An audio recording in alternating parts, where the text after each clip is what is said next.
Hello fellow coffee botherers, this is the fourth video in my new Sage or Breville dual boiler series, and in this video I'm going to be comparing the dual boiler with the Barista Pro. I'm doing this side-by-side comparison because one of the most common questions I'm asked about the dual boiler when it comes to comparisons is how it compares to the Pro and whether it's worth the extra money. So the first thing to explain about these two machines is that they're completely different types of espresso machines. The Barista Pro is a traditional espresso machine with a built-in grinder. The dual boiler is also a traditional espresso machine and it doesn't have a built-in grinder, but this isn't what I'm referring to when I say they're completely different types of machines. I'm referring to a more fundamental difference.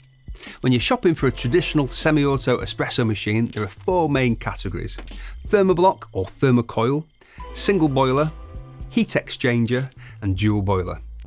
Thermoblocks and thermocoils are on-demand water heaters. They're not boilers in the traditional sense. You'll find these in entry-level machines and most bean-to-cup coffee machines.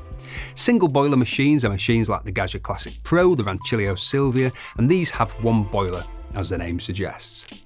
Heat exchanger machines have one main boiler that's usually for the steam, and the brew water is heated via a heat exchanger, a copper pipe running through the boiler. Dual boiler machines obviously have two boilers, one for the espresso side of things and one for steam.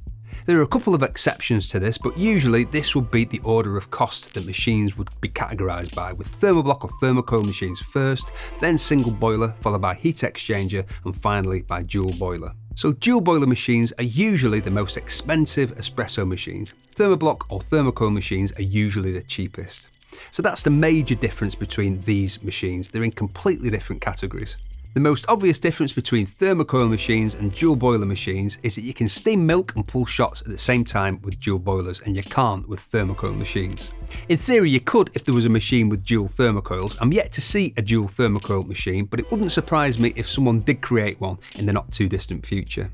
The same is true with single boiler machines. You can't steam and pull shots at the same time. You can pull shots and steam milk at the same time with heat exchanger machines, but generally speaking, dual boilers provide more precision on the espresso side of things. So that's the main thing I wanted to make clear about these two machines. They may look similar, they may be from the same manufacturer, but they occupy two completely different categories and price points. So that's the technical difference, but how does that translate into how different these are to use, who these machines are for, and importantly, how does it relate to cup quality? In terms of how different they are to use, the dual boiler is bigger and requires a separate grinder, so the dual boiler needs more space. We'll put the dimensions on screen for both.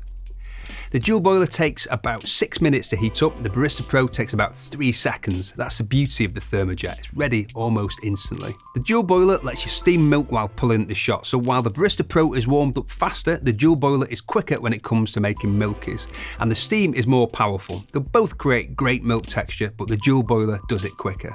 In fact, let's have a milk steaming race.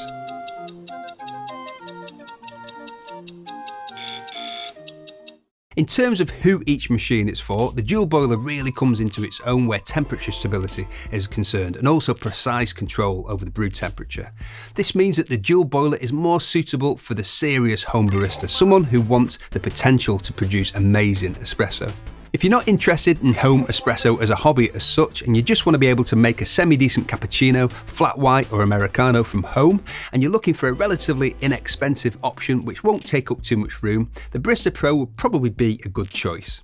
But if you're someone who's really wanting to get into the home barista hobby, if you can afford the dual boiler, that's really who this machine is made for. It's fine to start more entry level with the Barista Pro or Barista Express, for example, but a lot of people will find that any entry level setup is temporary and they'll find themselves upgrading.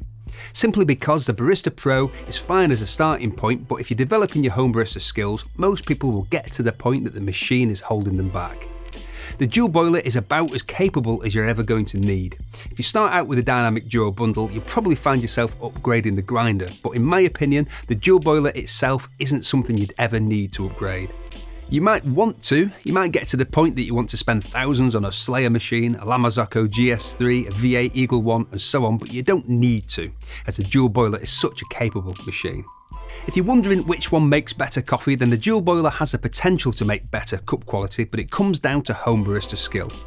I could go and buy a Formula 1 car. I mean, I couldn't, they cost a fortune, but if I did, it wouldn't make me Lewis Hamilton. And buying the dual boiler doesn't make you a skilled barista, but it does mean better potential cup quality once you've developed the skills to get the most out of it. The reason for the difference in shot potential mainly comes down to temperature stability. The Barista Pro does have a PID, the temperature feedback loop, but it's not really a patch on the dual boiler when it comes to temperature stability.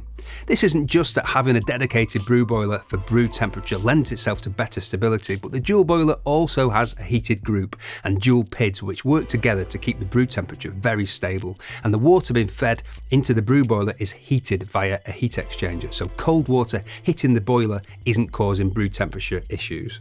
The dual boiler is much more advanced where control over the temperature is concerned too. You do have some control over the brew temperature with the Barista Pro with 5 temperature settings, but you don't know exactly what the temperature relates to. With the dual boiler you can set it to a specific temperature from 86 Celsius to 96 Celsius, 187 to 205 Fahrenheit in 1 degree increments.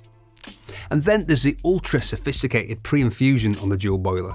Don't get me wrong, it's great that you have low pressure pre-infusion on the Barista Pro, but on the dual boiler you actually have control over the pre-infusion power and a much longer range of control over the pre-infusion time from 0 to 90 seconds. So again, the Pro is great for the money, and I'm not trying to put the Barista Pro down with this comparison, I'm just explaining that they're completely different machines for completely different people. So there you go, the dual boiler versus a Barista Pro. The first oranges were green, and that has nothing to do with clicking the like button, but click the like button if the thought of green orange juice makes your face do this. Thank you very much for watching, and if you love coffee and enjoyed this video, we've got tons of content about how to make better coffee at home to take you from beginner to home barista. We've got reviews and how-tos on the most popular machines. If you like the sound of that, click my face to subscribe. Tatty Bye.